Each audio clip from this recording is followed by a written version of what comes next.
Nggak semua yang dilakuin oleh ahal tarim cocok untuk dilakukan oleh orang di Indonesia.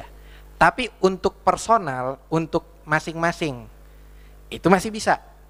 Contoh keluarga kami di Al-Fakhriyah, uh, ana wa ikhwani, ana sama akhi Muhammad sama Abah, itu kehidupan kita kurang lebih sama apa yang dilakuin orang-orang di Tarim. Perempuan yang ada di rumah kita pada pakai hijab, terus yang perempuan yang nggak mahram nggak berbicara sama yang bukan mahram. Tapi kalau untuk kita terapkan di masyarakat sosial Indonesia itu agak sulit karena Islam itu, syariat itu luas.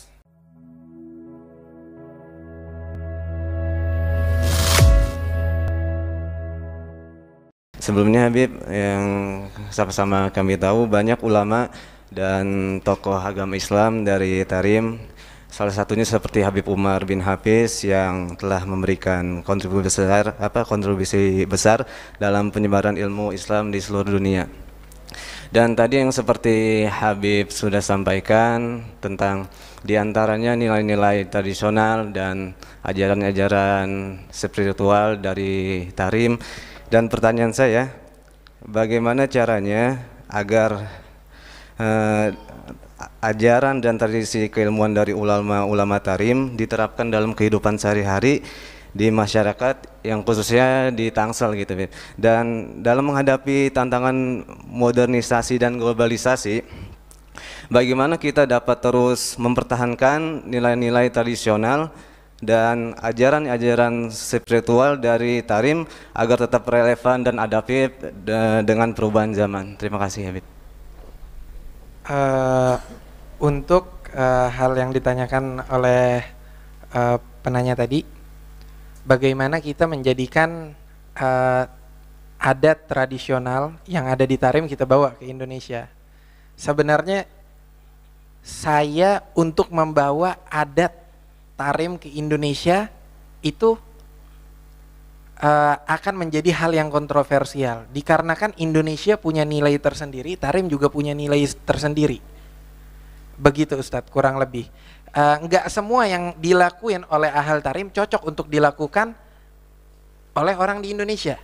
Tapi untuk personal, untuk masing-masing itu masih bisa. Contoh keluarga kami di Al-Fakhriyah, ana wa ikhwani, ana sama akhi Muhammad sama Abah, itu kehidupan kita kurang lebih sama apa yang dilakuin orang-orang di Tarim. Perempuan yang ada di rumah kita pada pakai hijab, terus yang perempuan yang nggak mahram nggak berbicara sama yang bukan mahram.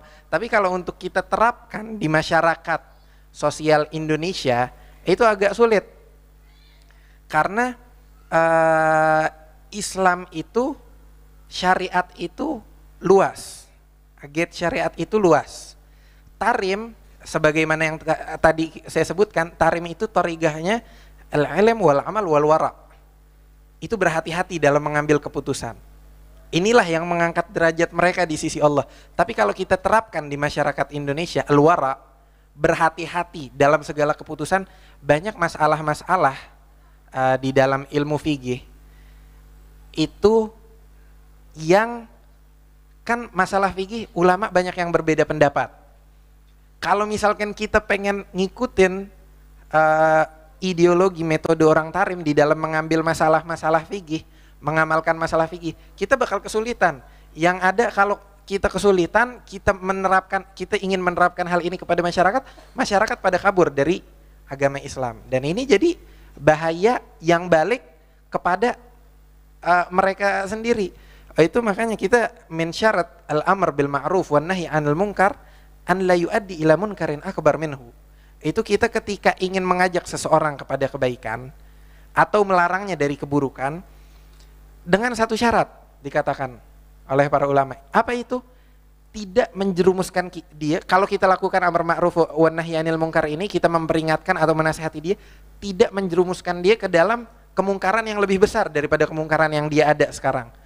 Contoh, syaribul khamar, orang biasa minum khamar, kita marahin, kita omelin karena kita nggak baik, kita apa namanya menasehati dengan cara yang nggak cocok dengan dia, metode kita di dalam menasehati, dalam mengingkari itu tidak cocok dengan cara dia, malah dia marah, memutus tali silaturahmi, nggak mau ketemu kita, itu kan artinya menjadi kemungkaran. Atau dia malah zina di depan kita, waliyadzubillah.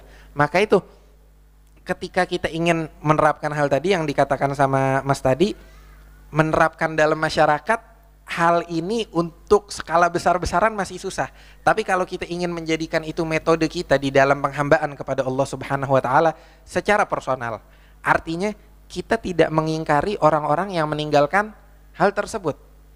Maka dari itu kita banyak lihat murid-murid Al-Habib Umar bin Muhammad bin Salim bin Hafid, walaupun mereka menerapkan metode yang ditanamkan oleh Al-Habib Umar di dalam diri mereka, tapi mereka tetap menghormati perbedaan dengan ulama-ulama lain yang beda guru, beda jalan dengan mereka. Selama hal itu di dalam apa namanya, di dalam gate la ilaha illallah, di dalam lingkupan kalimat la ilaha illallah.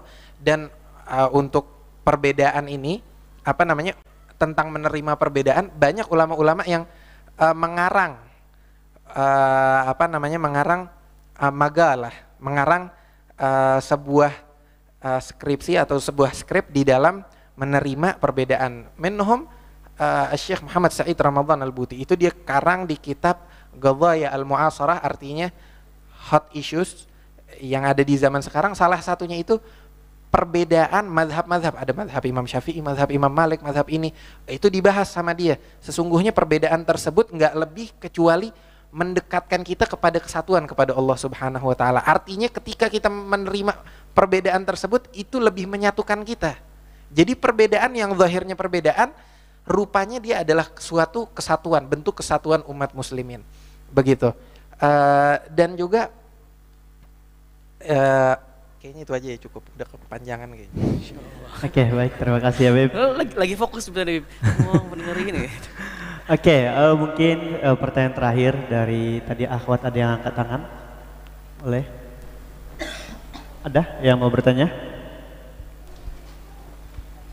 Kalau tidak ada, biar kita get. Ada.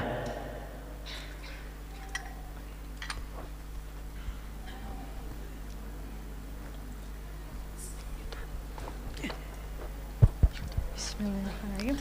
Assalamualaikum warahmatullahi wabarakatuh. Terima kasih atas kesempatannya. Izin bertanya Habib, ada salah satu tawasul untuk Kota Tarim, yaitu qasidah Ya Tarimu Ahlaha.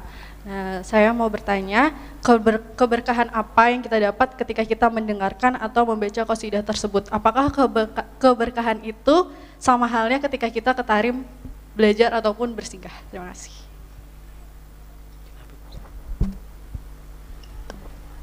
Ya, sebenarnya keutamaannya kalau kita sebut dari hadis atau dari Al-Quran nggak ada, tapi seperti sesuatu yang kita yakinin, bahwasanya tawassul itu diajarkan oleh Al-Quran. Allah di dalam Al-Quran menyatakan, wabtaghu ilaihil wasilah, carilah Allah, minta kepada Allah menggunakan wasilah, menggunakan penghubung antara kita dengan Allah.